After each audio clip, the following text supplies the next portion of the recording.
Hello everyone, હું તહસીન કાદરી અને આપણે અભ્યાસ કરી રહ્યા છીએ ડિપ્લોમા એની અંદર ફિઝિક્સ સબ્જેક્ટ એની અંદર unit 3 general properties of matter પદાર્થના સામાન્ય ગુણધર્મો. Okay, so in the previous lecture V studied about the streamline flow. બરાબર, ધારારેખીય પ્રવાહની વાત કરી હતી. એની અંદર ટર્બ્યુલન્સ ફ્લો, ક્રિટિકલ વેલોસિટી, બરાબર. પછી રેનોલ્ડ્સ નંબરની વાત કરી હતી. ફ્રી ફોલ ઓફ સ્ફેરિકલ બોલ through out the viscous medium, બરાબર. અને એની અંદર ન્યૂટન્સ લો વિસ્કોસિટીની વાત કરી હતી, બરાબર. ન્યૂટને વિસ્કોસિટી માટે જે નિયમ આપ્યા હતા એની પણ વાત કરી ગયા છીએ આપણે. એટલે એની અંદર જ્યાં ફોર્મ્યુલાઝ આવતા હતા એના એક્ઝામ્પલની આજે વાત કરવાના છીએ, બરાબર. સો આજના ટોપિકમાં આપણે વાત કરીશું વિસ્કોસિટીને લગતા જેટલા એક્ઝામ્પલ્સ છે, કઈ ટાઈપના એક્ઝામ્પલ્સ પૂછી શકાય અને બુકમાં કેટલા આપેલા છે એ જોઈએ, બરાબર. તો જે ન્યુમેરિકલ આપેલા છે આપણે સોલ્વ કરીએ અને કઈ રીતે એ સોલ્વ થાય છે અને એ ટાઈપના એક્ઝામ પૂછી શકાય, એક્ઝામમાં પણ પૂછી શકાય એવા છે. Okay, so let start with the numerical. First numerical is an air bubble of diameter 2 mm rises steadily for solution of density 1750 kg per meter cube at the rate of 0.35 centimeter per second. Calculate the coefficient of viscosity of the solution. The density of air is negligible. બરાબર. તો સૌ પ્રથમ તો આની અંદર આપણને શું પૂછ્યું છે એ આપણે ખબર હોવી જોઈએ. કેલ્ક્યુલેટ કોએફિશિયન્ટ ઓફ વિસ્કોસિટી, વિસ્કોસિટીનો કોએફિશિયન્ટ ઈટા પૂછ્યો છે, બરાબર. કેટલી વસ્તુ આપી છે? ડાયામીટર ઓફ બબલ 2 mm, એ મિલીમીટરમાં આપે એટલે તમારે એને મીટરમાં કન્વર્ટ કરવાનું. પછી ડેન્સિટી ઓફ સોલ્યુશન આપેલી છે, એ રો જે ઘનતા છે એ 1750 kg per મીટર ક્યુબ, એટલે આ એસઆઈ યુનિટમાં છે. આને તમારે મીટરમાં કન્વર્ટ કરવાનું. પછી 0.35 સેન્ટીમીટર પર સેકન્ડ વેલોસિટી આપેલી છે, બરાબર. સો એને પણ તમારે મીટર પર સેકન્ડમાં કન્વર્ટ કરવું પડશે. ઓકે, તો આટલી વસ્તુ આપણને આપેલી છે. એનું સોલ્યુશન શું છે કે પૂછ્યું શું? Calculate the coefficient of viscosity. તો એની માટે સીધું સૂત્ર છે વિસ્કોસિટીનું સૂત્ર, બરાબર. Eta is equal to 2/9 r² rho minus rho 0 into g, બરાબર. સો એની માટે આપણી પાસે અહીંયા કેટલી વસ્તુ આપેલી છે? ડાયામીટર આપેલો છે, એ છે 2 mm. પછી એની ડાયામીટર 2 mm હોય તો રેડિયસ 1 mm, એને મીટરમાં કન્વર્ટ કરી તો 1 × 10⁻³ મીટર. અહીંયા રો માઇનસ રો 0 અથવા તો સિગ્મા, બરાબર. તો રો 0 એટલે કે જે લિક્વિડ છે એની ડેન્સિટી, સોરી બબલ છે, બરાબર. આ એક્ઝામ્પલ કેની ઉપરથી છે? આપણે જે પ્રેક્ટિકલ જોયો હતો એક, કે જેની અંદર એક વિસ્કસ મીડિયમ હોય, એની અંદર એક લોખંડનો બોલ અથવા તો કોઈ મેટાલિક બોલને, સ્ફેરિકલ બોલને એને વિસ્કસ મીડિયમમાં નાખવામાં આવે તો એ બોલની જે વેલોસિટી હતી એને ટર્મિનલ વેલોસિટી કહેતા હતા, બરાબર. તો એ બોલની જે ઘનતા હતી, બરાબર, ડેન્સિટી છે, બોલની ડેન્સિટીને આપણે રો 0 કહેતા અને જે લિક્વિડની ડેન્સિટી છે એને રો કહીએ છીએ. તો અહીંયા જે રો છે એ લિક્વિડની ડેન્સિટી છે, રો 0 અથવા તો સિગ્મા જે છે એ બોલની ડેન્સિટી હતી, બરાબર. તો અહીંયા બોલ નથી, અહીંયા એક એર બબલ છે. એર બબલ છે નીચેથી ઉપરની તરફ આવે છે એ વિસ્કસ મીડિયમમાં. તો એર બબલ છે એ પણ સ્ફેરિકલ હોવાનું અને એની પણ કંઈક વેલોસિટી હશે, બરાબર. તો એ સેમ એક્ઝામ્પલ લીધેલું છે. તો એ જે આપણે પ્રેક્ટિકલ જોયું એની ઉપરથી આપણે સમજી શકીએ છીએ, બરાબર. સો એ બબલ છે એની રેડિયસ છે 1 × 10⁻³ meter. Sigma is equal to 0. Ball જે એર બબલ છે એની ઘનતા છે નેગ્લિજિબલ છે, એવું રકમમાં કહી દીધું, બરાબર. Density of air is negligible. જીની વેલ્યુ 9.8 મીટર પર સેકન્ડ સ્ક્વેર, બરાબર. આટલી વસ્તુ આપેલી છે. અહીંયા એક આ જે આવે છે, બરાબર, અહીંયા સૂત્ર આવશે VT, ટર્મિનલ વેલોસિટીનું સૂત્ર છે. Terminal velocity is equal to 2/9 r² small g કાઉન્સમાં રો માઇનસ રો 0. આવું ફોર્મ્યુલા આપણે જોઈ ગયા છીએ, રો 0 અપોન ઈટા. તો અહીંયા જે છે ને ટર્મિનલ વેલોસિટી VT કરતાં ભૂલી ગયા છીએ, બરાબર. આજે આ સૂત્ર આપેલું છે એની અંદર eta is equal to 2/9 r² g rho minus rho 0 upon VT terminal velocity આવશે, કેમ કે એ જ આ જ સૂત્ર જે છે VT is equal to 2/9 r² g rho minus rho 0 upon eta, એમાંથી ઈટાને કરતા બનાવો, ઈટા અહીંયા આવશે, VT છેદમાં આવશે. એટલે સૂત્ર શું થશે, ફોર્મ્યુલા થશે eta is equal to 2/9 r small g upon VT into rho minus rho 0 अथवा तो सिग्मा, बराबर। अँ सिग्मा कीधु है बबलनु जे डेन्सिटी है ने, तो आ एनु फॉर्म्युला थशे, बराबर। तो अपनी पास 2/9 कॉन्स्टंट है, आर नी वेल्यू है, जी नी वेल्यू है VT एटले के एनी टर्मिनल वेलोसिटी आपेली है, केटली हती अँ आपेली है 0.35, बराबर, 0.35 सेंटीमीटर पर सेकेंड। एने આપણે मीटर पर सेकेंड में कन्वर्ट करिए तो ई थशे VT terminal velocity is equal to 0.35 into 10⁻⁻2 meter per second, बराबर। तो ए छेद में आवशे, तो आ थी गयुं VT अने तमने फॉर्म्युला तमारी पासे छे, बराबर। जे टर्मिनल वेलोसिटी फॉर्म्युला तो एनी उपरथी आ ईटानुं फॉर्म्युला लख्युं छे, बराबर। तो ये बधी ज किंमत है ये आम आपणे मूकी दी। VT रो नी किंमत है 1750 kg पर मीटर क्यूब, जी नी वेल्यू है 9.8 मीटर पर सेकेंड। अँ जो बधी वेल्यू मूकेली है। Eta is equal to 2m ना r स्क्वेर एटले के 1 × 10⁻³ स्क्वेर, पछी 1750 इंटू 9.8 अपॉन 9 अने VT नी value 0.35 into 10⁻² metre per second. बुकनी अंदर अँ एक खाली भूल है, आ इंग्लिश जो बुक है एनी अंदर एक खाली VT अँ करता प्रिंटिंग मिस्टेक है, बराबर। अँ VT नी प्रिंटिंग मिस्टेक है एटले जी ना छेद में VT आवशे टर्मिनल वेलोसिटी। ओके, तो आ बधी वेल्यू मूक्यो अने तमे सादुं रूप आपो, जेटલું ઉડતું એટલું ઉડાડો, आंसर आवशे 11, बराबर। 11 आंसर आव्यो अने एनो viscosity coefficient of viscosity unit है पॉइस, बराबर। तो एनो यूनिट है पॉइस एटले 11 पॉइस एनो आंसर आवे छे। ओके, तो this appear to high viscous liquid, बराबर। तो जेनी विस्कोसिटी 11 है तो ये खूब ज एकदम स्निग्ध ओलू लिक्विड हशे, बराबर, वेरी हाई विस्कस लिक्विड हशे। तो आ थी गयो आपणो एक्जाम्पल नंबर 1। हवे आमांथी कोईपण आज सूत्रनो यूज कर्यो, बराबर, फॉर्म्युलानो यूज कर्यो, आमांथी कोईपण एक वस्तु न आपे अने बाकीनी बधी वस्तु आपी दे तो तमने ए वस्तुने सब्जेक्ट ऑफ फॉर्म्युला बनावी अने यूज करता आवडવું જોઈએ, बराबर। आ जे छे टर्मिनल वेलोसिटीना फॉर्म्युला उपरथी આપણે લઈ આવ્યા છીએ।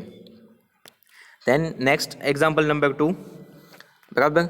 अ disc of surface area 10⁻² metre square is on the surface of 2 × 10⁻³ meter thickness liquid, बराबर। If coefficient of viscosity is 1.55 Newton into second per meter square, find out the required horizontal force to move the disc with the velocity 10 × 10⁻² metre per second.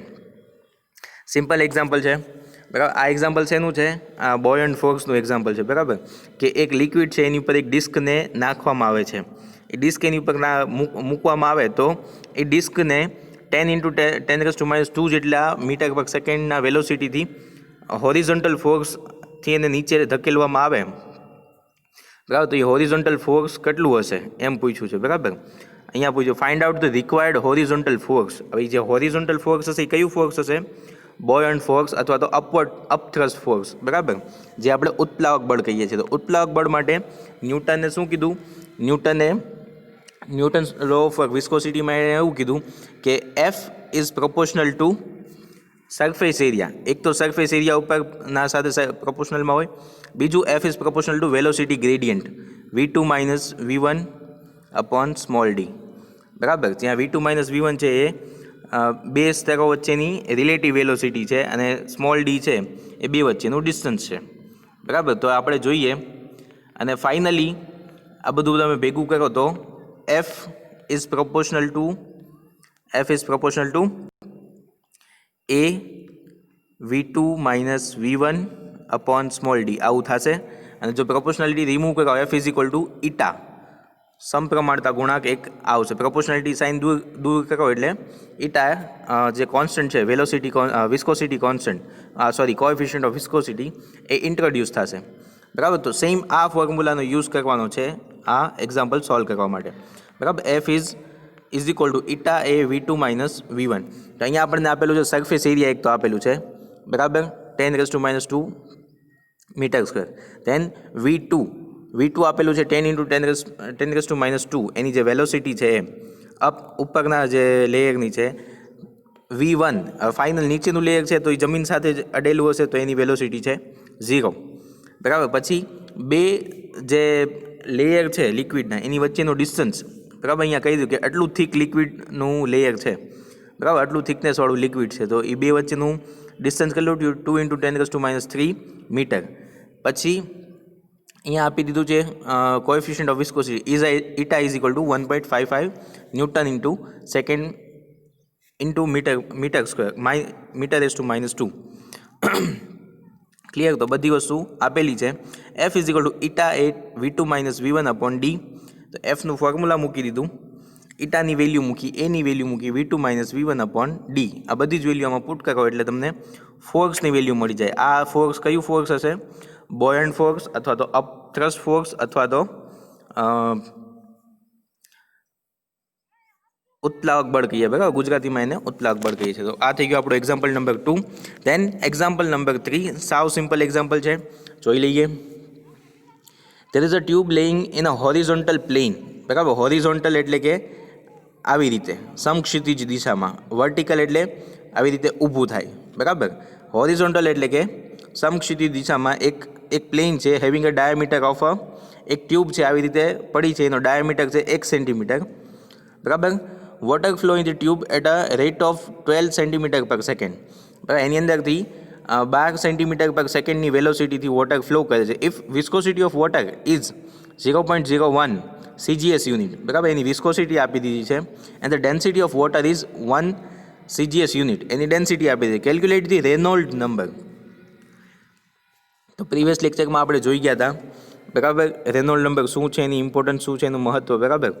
તો રેનોલ્ડ નામનો scientist હતો, એણે શું કીધું કે રેનોલ્ડ number છે NR એ આ 4 વસ્તુ પર ડિપેન્ડન્ટ છે, બરાબર. કઈ 4 વસ્તુ?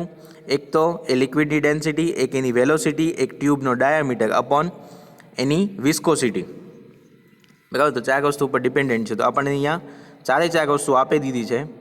એની ડેન્સિટી આપી છે, લિક્વિડની ડેન્સિટી છે ડેન્સિટી 1 CGS, બરાબર, આપી દીધી છે. ચલો, વેલોસિટી છે 12 સેન્ટીમીટર પર સેકન્ડ, એ પણ CGSમાં જ છે, બરાબર. પછી એનો ડાયામીટર ટ્યુબનો આપ્યો છે 1 સેન્ટીમીટર ડાયામીટર, એ પણ CGSમાં છે. અને એની viscosity of the water, viscosity પણ આપી દીધી છે, બરાબર. કોએફિશિયન્ટ ઓફ વિસ્કોસિટી એ છે 0.01 CGS, એ પણ CGSમાં છે. ચાલો, તો એ બધી જ વસ્તુ આમાં આપેલી, તો સૂત્રમાં એને પુટ કરીએ. Reynold NR is equal to Reynold number NR is equal to ρVD upon eta, ρ1 V12 D1 upon 0.01. એટલે આ બધી જ કિંમત આમાં મૂકો એટલે આવશે 1200, બરાબર, 1200. તો આપણે આની પહેલાં ભણી ગયા હતા કે NRની વેલ્યુ છે, NRની વેલ્યુ લેસ દેન 2000 હોય તો કેવો ફ્લો હોય? સ્ટેડી ફ્લો હોય. અને NRની વેલ્યુ ગ્રેટર દેન 3000 હોય તો ટર્બ્યુલન્સ ફ્લો, બરાબર. 2000 અને 3000ની વચ્ચે હોય તો નક્કી ન કરી શકાય કે કેવો ફ્લો હશે, બરાબર, રેન્ડમ ફ્લો હોય છે.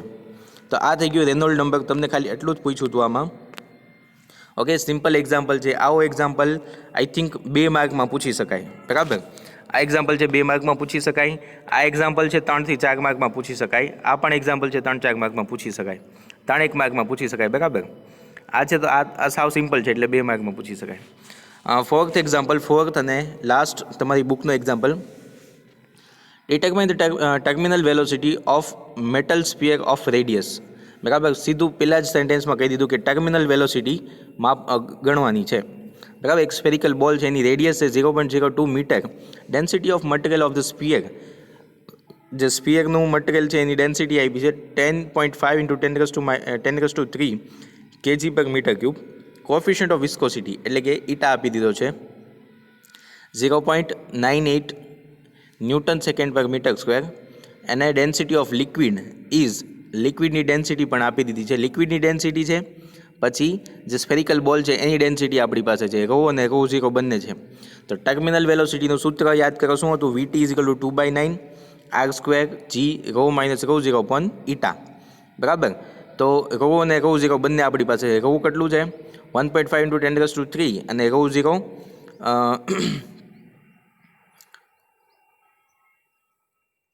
Sphere is density of the material of the sphere. બરાબર.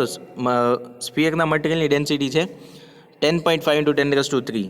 બરાબર. તો એ બંને વસ્તુ આપણી પાસે મળી ગઈ. Then what is radius? Radius of sphere is 0.02 metre અને એની કોએફિશિયન્ટ ઓફ વિસ્કોસિટી 0.98. બરાબર. તો આ બધી જ વસ્તુ આપણે આમાં પુટ કરીએ.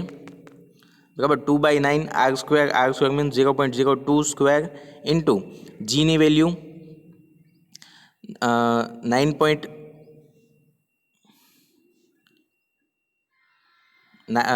જીની વેલ્યુ આવશે 9.8. બરાબર. આમાં એક ભૂલ કરી છે. જીની વેલ્યુ આવશે 9.8. ઓકે, અહીંયા 9.8 આવશે. જીની વેલ્યુ છે અહીંયા 0.98 લીધું છે, એની જગ્યાએ જીની વેલ્યુ આવશે 9.8 into rho minus rho zero. Rho minus rho zero છે એ 10.5 માઇનસ 1.5. બરાબર. ઇન્ટુ બેની ઘાત સરખી છે અપોન આ 2/9 9 અને ઈટા એટલે કે 0.098. સોરી 0.98. કદાચ આ 98 એટલે લીધું છે કે બે કેન્સલ આઉટ થઈ જાય. બરાબર. તમે 9.8 પણ લખી શકો છો.